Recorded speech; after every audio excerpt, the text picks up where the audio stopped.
Supreme কোর্টে অযোগ্যদের তালিকা এসএসসির প্রায় ২৬,০০০-এর মধ্যে অযোগ্য ১,২১২ জন। সুপ্রিম কোর্টে প্রাথমিক তালিকা কমিশনের মধ্যশিক্ষা পর্ষদ ও তাদের তালিকা জমা দিয়েছে শীর্ষ আদালতে। আর তাদের তালিকায় কোনো অযোগ্য চাকরি প্রাপক নেই। পর্ষদ থেকে কমিশন কেভি ওএমআর বিকৃতি নিয়ে কোনো তথ্য দেয়নি।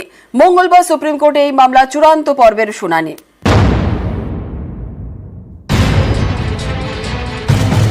এবছরের এপ্রিলে ২০১৬ সালের এসএসসি নিয়োগের পুরো প্যানেল বাতিল করে কলকাতা হাইকোর্ট।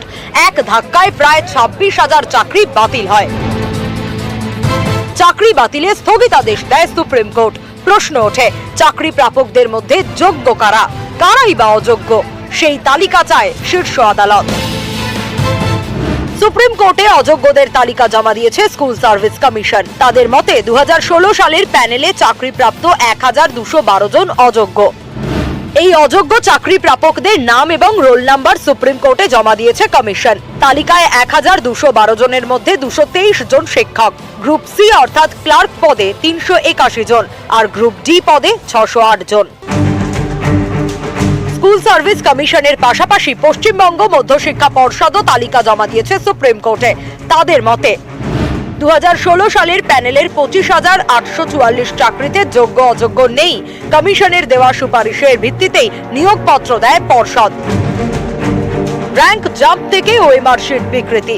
২০১৬ এসএসসি নিয়োগে দুর্নীতির ভুরি ভুরি অভিযোগ। তদন্ত শুরু করে কেন্দ্রীয় এজেন্সি।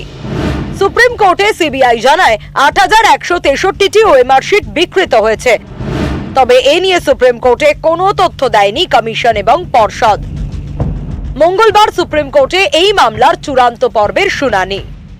র্যাঙ্ক জাম্প ও প্যানেলের বাইরে থাকা ১৪৬১ চাকরিকে অযোগ্য হিসেবে এসএসসি চিহ্নিত করলেও ওএমআর বিকৃতিতে সিবিআই দাবিতে অভিযুক্ত প্রায় হাজার হাজার চাকরির ভবিষ্যৎ কি হবে?